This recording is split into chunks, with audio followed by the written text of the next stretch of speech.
Hello दोस्तों, UPSC Hindi के online study platform में मैं गौरव त्रिपाठी आप सभी का स्वागत करता हूं। तो आज जो वीडियो डिस्कशन है, सबसे पहले मैं इसकी थीम बता देता हूं कि आज हम करने क्या वाले हैं। उसके बाद एक छोटी सी इंफॉर्मेशन होगी आपके लिए। तो सबसे पहले थीम बताता हूं कि आज हम लोग बेसिकली 3 यूपीएससी मेंस के प्रश्नों का डिस्कशन करने वाले हैं। जैसा कि हमारा सृजन दैनिक उत्तर लेखन कार्यक्रम चल रहा है, तो उसमें कुछ क्वेश्चंस में जो अभ्यर्थी हैं, लगभग 40 लोगों ने आंसर लिखे हैं। लगभग हर प्रश्न के करीब 60 बच्चों में से 40 बच्चे आजकल आंसर लिख रहे हैं और बहुत ज़्यादा मोटिवेटेड हैं। और उम्मीद है कि 1 महीने में वो लोग आंसर राइटिंग में, जो लोग डेली नहीं लिख रहे हैं, उनसे बहुत आगे निकलने वाले हैं। तो उन लोगों को कुछ प्रश्नों में प्रॉब्लम आ रही थी, तो आज हम लोगों ने उनमें से 3 प्रश्नों को सेलेक्ट किया है। एक प्रश्न मैं डिस्कशन करूंगा, एक प्रश्न रमन सर डिस्कशन करेंगे और एक प्रश्न सत्यप्रकाश सर डिस्कशन करेंगे। तो ये हम लोग की आज की डिस्कशन की थीम है। मेंस का प्रश्न डिस्कशन किया जाएगा। उसके बाद एक छोटी सी जो इन्फॉर्मेशन ये है कि दोस्तों यूपी पीसीएस का फॉर्म आ चुका है ऑलरेडी। तो अब तक जिन्होंने फॉर्म नहीं भरा भर दें, क्योंकि क्या पता फिर सेंटर ना मिले लोकल लेवल पे। यूपीएससी का नोटिफिकेशन डिले हुआ है, हालांकि यूपीएससी ने अपनी वेबसाइट पे क्लियर लिखा हुआ है कि जो एग्जाम है वो ड्यू डेट पे होगा। उसके चक्कर में किसी शंका पे ना पड़े। कोई कोर्ट केस चल रहा है तो उसकी वजह से 1-2 दिन डिले नोटिफिकेशन आ सकता है। तो उसका भी फॉर्म आते ही भरिए, उसमें डिले मत कीजिए, ठीक है। और सही से फॉर्म भरिएगा। तो दोस्तों, फॉर्म भरने के लिए बहुत बहुत बेस्ट ऑफ लक। तो हम लोग शुरुआत करते हैं आज के प्रश्न की। तो पहला प्रश्न रमन सर आप डिस्कशन कर दीजिए। चलिए ठीक है। देखिए, जो प्रश्न था, जो डे 3 में प्रश्न दिया गया था एक, ठीक है। प्रश्न था कि डार्क नेट क्या है और भारत के लिए ये कैसे सुरक्षा चुनौती उत्पन्न करता है। प्रश्न में देखिए जो इंपॉर्टेंट पॉइंट था यह कि इसको 150 शब्दों में लिखना है हमको, ठीक है। तो शब्द लिमिट ध्यान रखिए, क्योंकि बहुत लोगों ने क्या किया था कि शब्द लिमिट को ध्यान नहीं रखा था और 200 वर्डों में, 250 वर्डों में इसका आंसर लिखा था, ठीक है।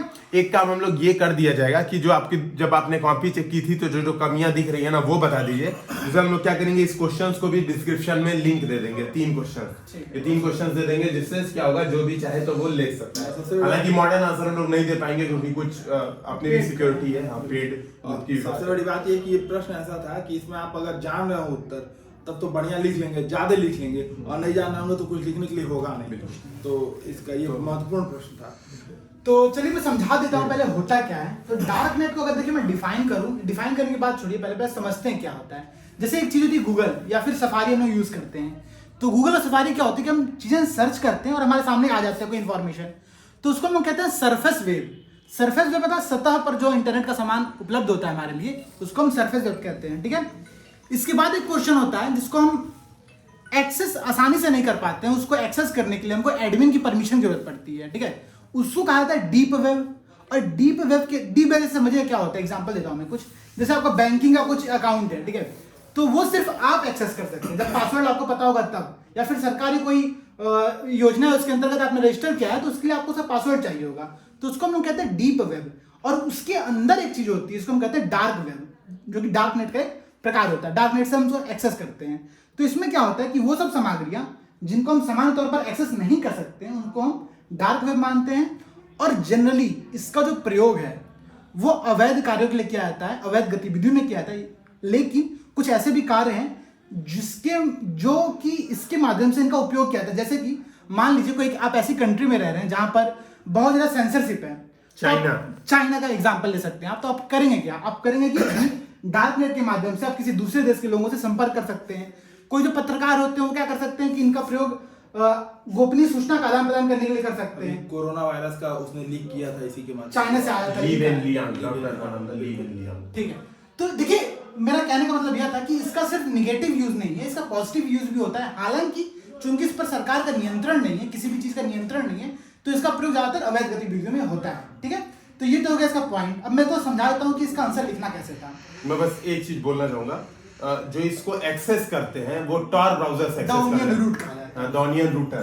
तो वो बेसिकली एक तो वो है टॉर ब्राउजर हम लोग यूज करते हैं, देखेंगे आप लोग आराम से मिल जाएगी।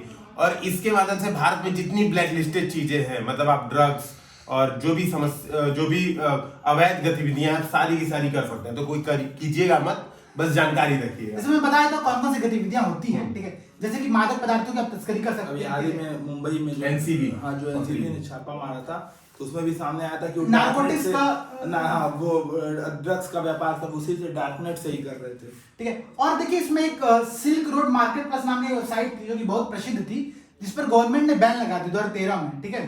तो ये भी डार्कनेट का एग्जांपल था, आप लोग समझ सकते हैं। उसके अलावा जो मेन इसका कार्य यूज किया जा रहा है वो है कि आईएसआईएस जो आतंकवादी संगठन है जो भारत में अपनी पहुंच बना रहा है, तो भारत में युवाओं की भर्ती के लिए इसका प्रयोग कर रहा है। ठीक है, तो ये चीज हो गई, इनका प्रयोग आपने समझ लिया। अब हमको लिखना कैसे था, तो लिखना ऐसे था, सबसे पहले आप बताएंगे भूमिका। ठीक है, और भूमिका हमको, चूंकि यह प्रश्न 150 शब्दों का है, तो भूमिका 25 से 30 शब्दों में लिखिए। लिखेंगे क्या कि डार्कनेट क्या होता है। ठीक है सर, तो डार्कनेट का आप बताइए कि डार्कनेट एक ऐसी सामग्री है जिसको आप सामान्य ब्राउजर से एक्सेस नहीं कर सकते, जिसके लिए आपको टॉर या I2P जैसे ब्राउजर या टूल्स की आवश्यकता पड़ती है। ठीक है, तो ये आपका हो गया भूमिका। मुख्य भाग में जब आएंगे तो आपको ये प्रश्न पूछा था कि भारत के लिए यह सुरक्षा चुनौती कैसे है। अब यहां पर आपको बताना कि चुनौतियां कैसे हैं, तो वही जो हम अभी डिस्कस कर रहे थे कि प्रयोग कहां किया जा रहा है, तो अवैध गतिविधियों में किया जा रहा है, वो आपको यहां पर बतानी थी सारी। ठीक है, अब लेकिन देखिए प्रश्न की मांग नहीं, मतलब प्रश्न में लिखा नहीं है, लेकिन आपको समझना पड़ेगा कि इसके बाद आपको यह बताना पड़ेगा कि सरकार क्या कर रही है, सरकार के क्या प्रयास हैं। तो ऐसे दो बहुत अच्छे एग्जांपल है कि एक CSIR और CDEC जो है वो दोनों ने मिलकर एक पहल की है इसके लिए, डार्कनेट के लिए। और जो केरल का साइबर डोम है उसके अंतर्गत एक डार्कनेट की लैब बनाई गई है। तो ये 2-3 पॉइंट आप लोग डाल सकते हैं, प्रश्न में पूछा नहीं गया लेकिन आपको लिखना पड़ेगा। ठीक है, इससे क्या होगा कि आपका उत्तर कंप्लीट होगा पूरा।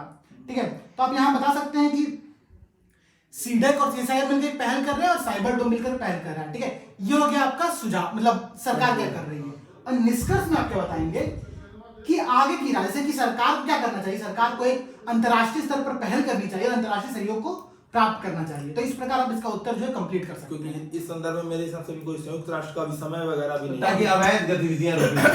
अच्छा, जो मेन बॉडी थी कि क्या क्या चुनौतियां हैं, सुरक्षा चुनौतियां थी एग्जैक्टली। एक बार आप क्वेश्चन पढ़ लीजिएगा, सुरक्षा चुनौतियां पूछा कौन कौन सी सुरक्षा चुनौतियां। तो हम लोग इस साइबर धोखाधड़ी से लिख सकते हैं हम लोग। हाँ, हम लोग ये भी कर सकते हैं, हेडिंग्स भी डाल सकते हैं, आर्थिक सुरक्षा चुनौतियां, राजनीतिक सुरक्षा चुनौतियां, क्योंकि एक इसके माध्यम से हम लोग एक पैरेलल इकोनॉमी बना सकते हैं। सामाजिक सुरक्षा चुनौतियां, संगठित अपराध बहुत ज्यादा बढ़ सकते हैं, जैसे सामाजिक सुरक्षा में ड्रग तस्करी, मानव तस्करी इत्यादि बढ़ सकता है। तो इस तरीके की चीजों को हम लोग यहाँ पे ढंग से हेडिंग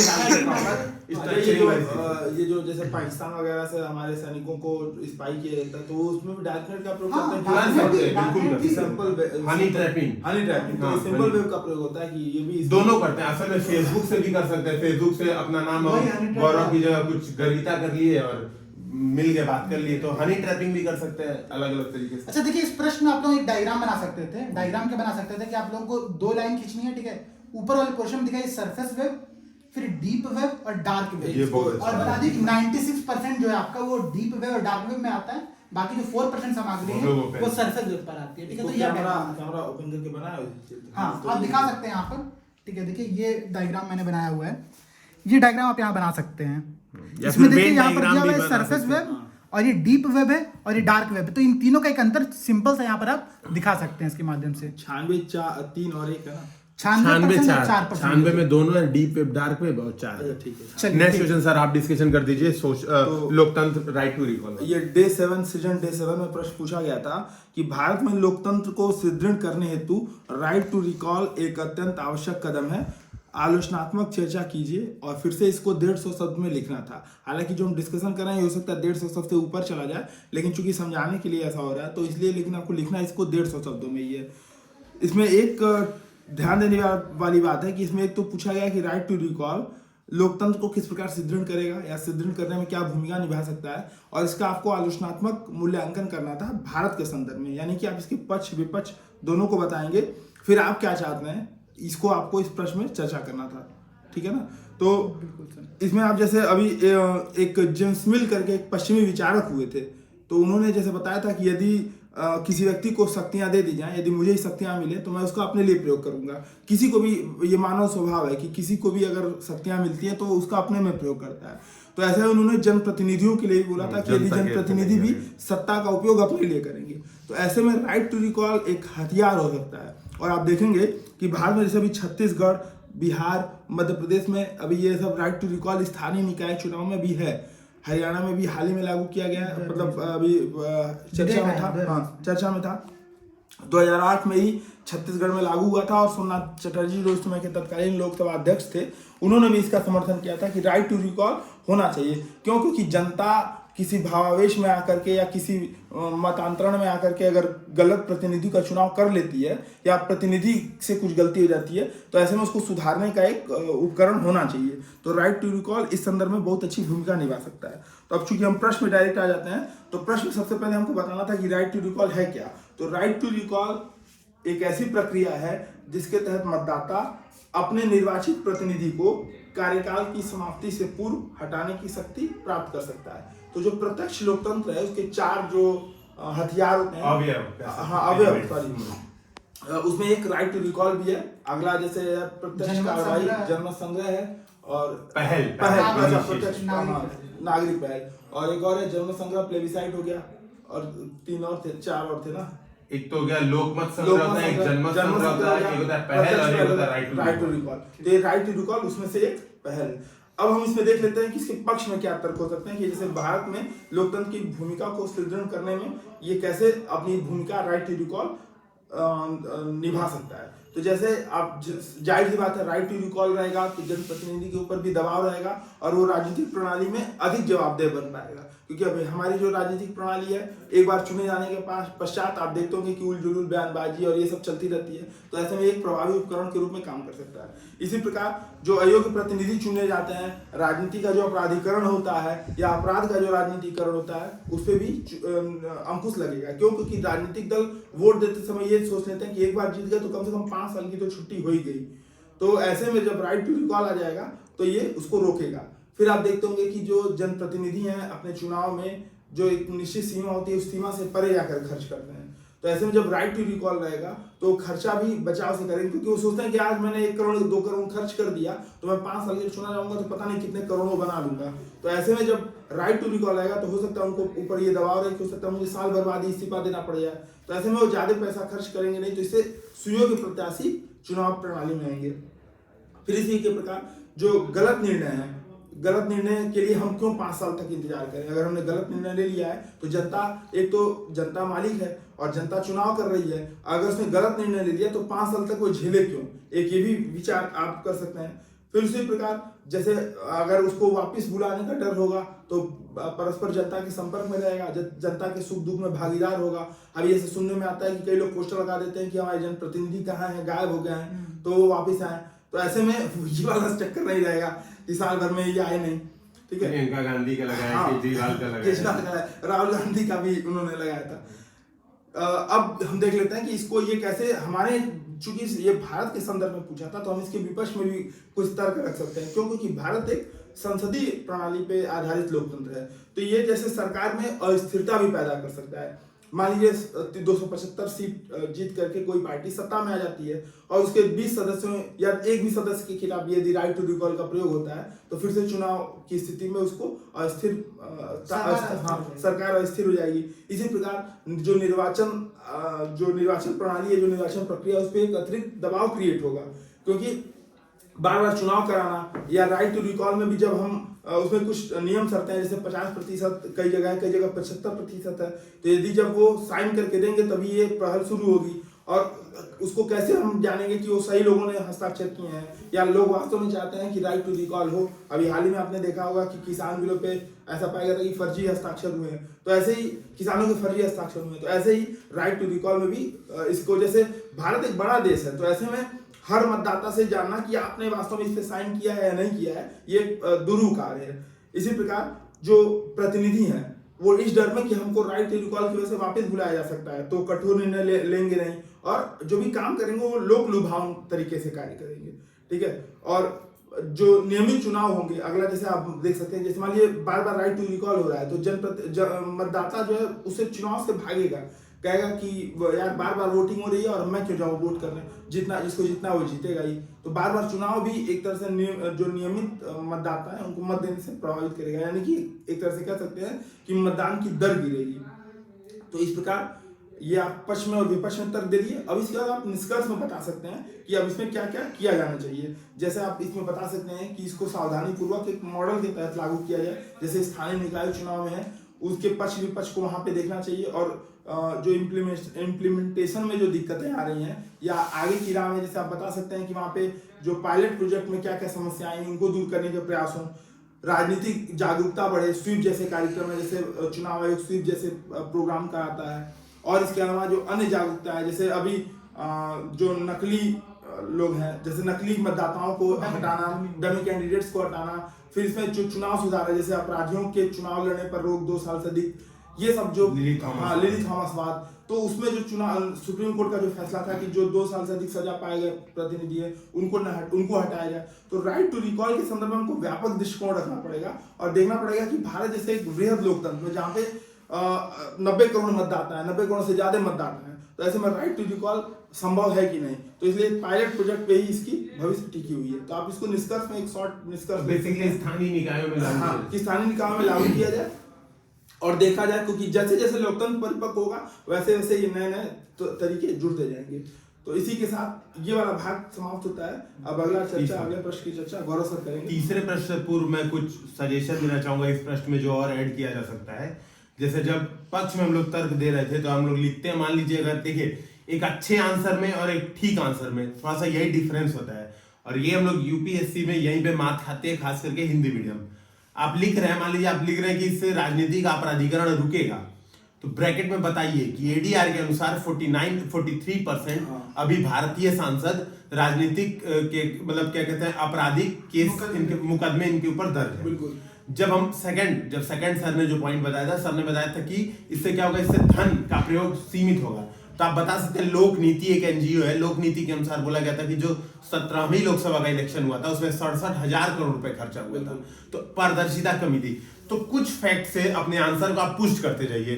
तो मतलब देखिए, अब मैं ये नहीं कहूंगा हर पॉइंट के बाद एक फैक्ट, लेकिन प्रयास यही होना चाहिए कि हर पॉइंट के बाद एक फैक्ट से उसको दिया जाए। प्रयास तो ऐसा होना चाहिए, लेकिन मान लीजिए आपने 6-7 फैक्ट पॉइंट्स लिखे तो 2-3 में तो फैक्ट्स चाहिए ही चाहिए, नहीं तो इसके बिना मतलब वो जनरल आंसर हो जाएगा, बहुत वेग आंसर। और जैसे आप फैक्ट डाल भी रहे हैं तो आप उसको, चूंकि 150 शब्द में ही लिखना है, तो शॉर्ट में डालिए। जैसे उसको ब्रैकेट बना करके लिख दिया 43% सांसद आपराधिक प्रकृति के, और बड़े ब्रैकेट में एडीआर रिपोर्ट, और उसको ब्रैकेट क्लोज कर दीजिए। तो समझ जाएगा कि एडीआर का आपने उसको सपोर्ट दे दिया है और ये तथ्य मतलब जाना पहचाना और मतलब प्रमाणिक तथ्य है। बिल्कुल। अब मैं थर्ड प्रश्न पे डिस्कशन करता हूँ। तो मैं सबसे पहले क्या करूंगा, प्रश्न की स्ट्रक्चरिंग बता दूंगा, प्रश्न का कंटेक्स्ट बता दूंगा, फिर मॉडल आंसर डिस्कशन कर दूंगा। ठीक है, मॉडल आंसर की पीडीएफ शेयर करना मुझे अलाउ नहीं है, लेकिन मैं फिर भी इतना डिस्कशन कर दूंगा कि जो लोग लिख रहे हैं, जो लोग सीखना चाहते हो आराम से सीख सकते हैं। देखिए हमारा प्रश्न है, सामाजिक अंकेक्षण क्या है? भारत में सामाजिक अंकेक्षण को संस्थागत बनाने में आने वाली बाधाओं को रेखांकित कीजिए। ये प्रश्न है।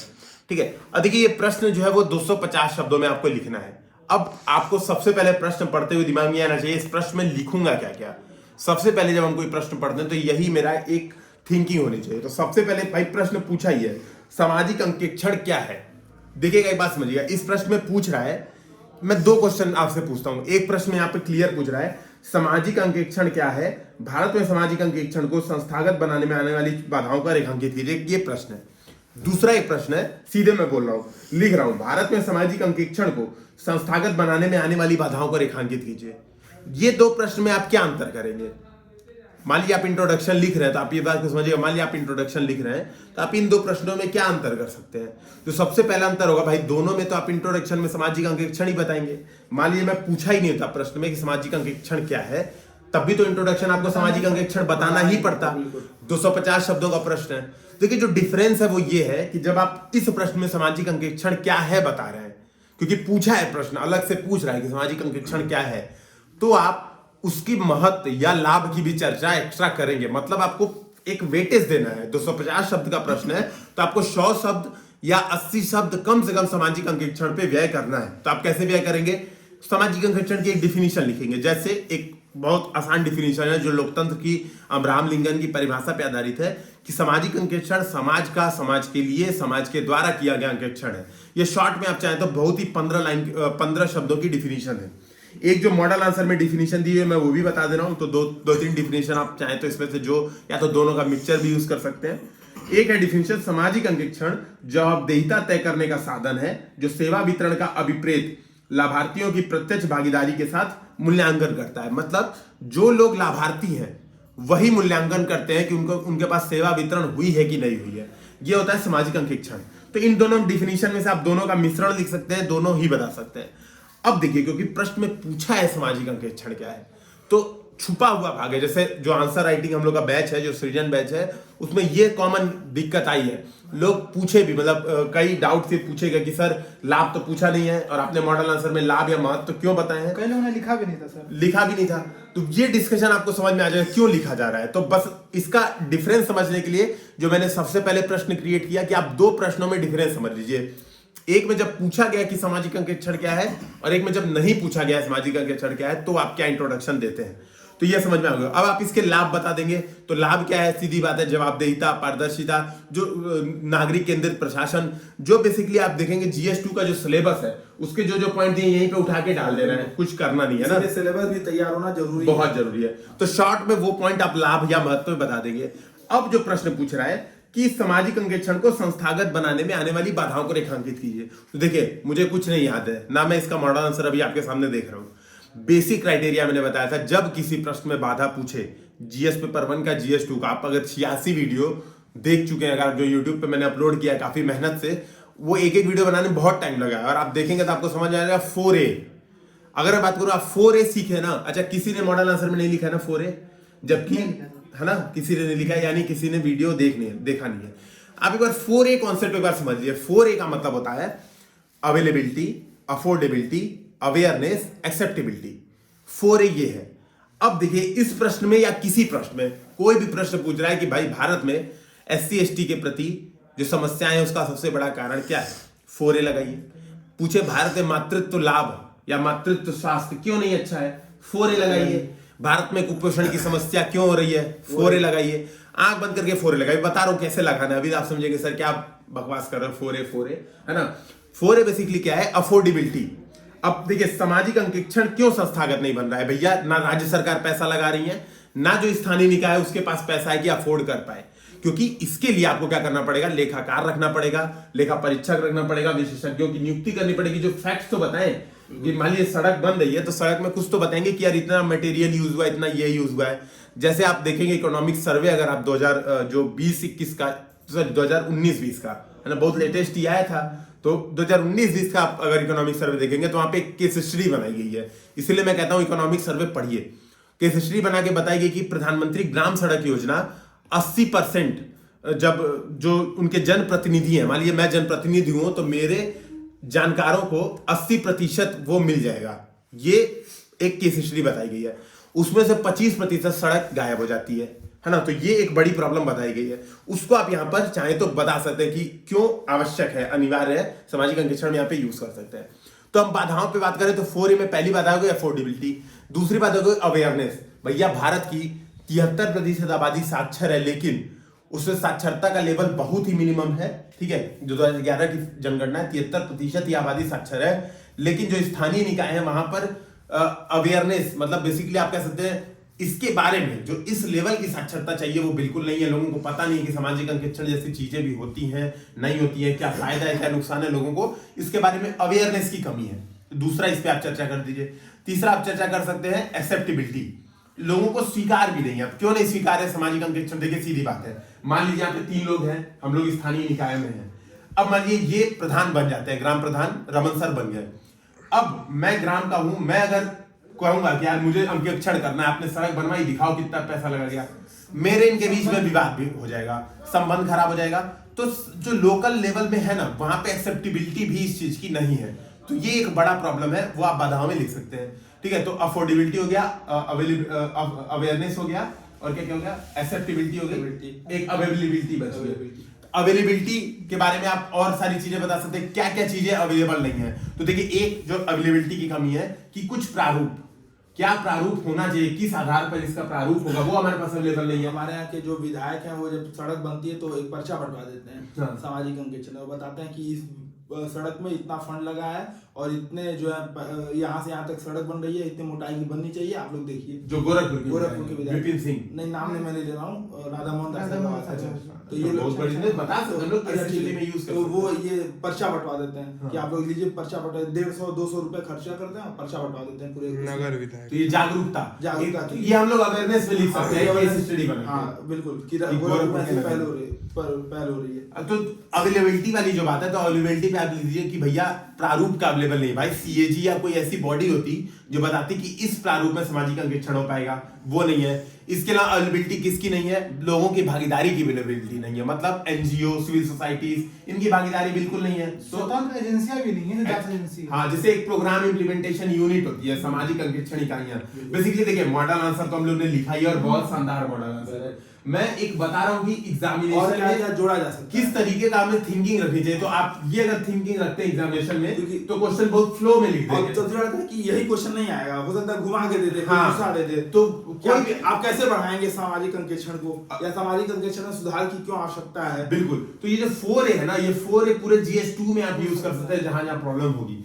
तो देखिए, ये होगा इस प्रश्न का आंसर, ठीक है। तो दोस्तों, इसके बाद आप लिखेंगे क्या? कंक्लूजन लिखेंगे। चुनौतियां बता दी, तो कंक्लूजन में आप क्या बताएंगे कि किस तरीके से किया जाए सामाजिक अंकेक्षण को। तो आप कुछ एग्जांपल्स बताएंगे, केस हिस्ट्री बताएंगे। जैसे मेघालय में इसको क्या किया गया है? अनिवार्य बना दिया गया है इसको, विधायी हर विभागों में कानून बना के लाओगे। हाँ, विधायी रूप। मनरेगा में भी सामाजिक अंकेक्षण शामिल है। इसके अलावा आप देखेंगे आंध्र प्रदेश की case study, special case study, उसके बारे में सर्च करें, उन्होंने सामाजिक अंकेक्षण के लिए बहुत अच्छा काम किया है। तो आप कंक्लूजन में यही बताएंगे कि इनके तर्ज पे सामाजिक अंकेक्षण को संस्थागत बनाने की आवश्यकता है, क्योंकि यह भारत सरकार के सुशासन के लक्ष्य को प्राप्त करने में सहायक होगा। तो इस तरीके से आप ये आंसर समाप्त कर सकते हैं। तो दोस्तों, आज का वीडियो डिस्कशन यहीं पे समाप्त होता है। कोई सजेशन देना है किसी को? इसी में जैसे सामाजिक अंकेक्षण में ही भविष्य की राह में आप तकनीक का प्रयोग जोड़ सकते हैं कि जैसे जियो टैगिंग।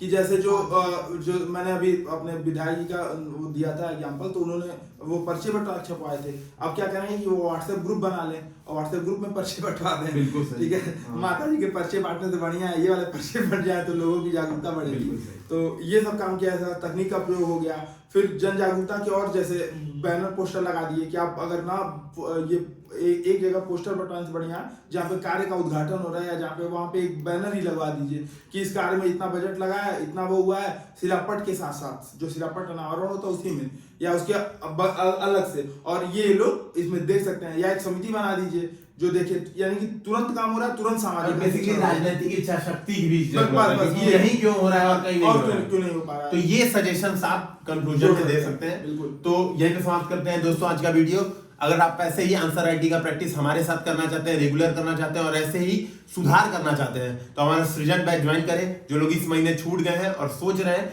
तो लोग अगले महीने के एडमिशन 15 तारीख से शुरू हो जाएंगे, तो वो लोग अगले महीने में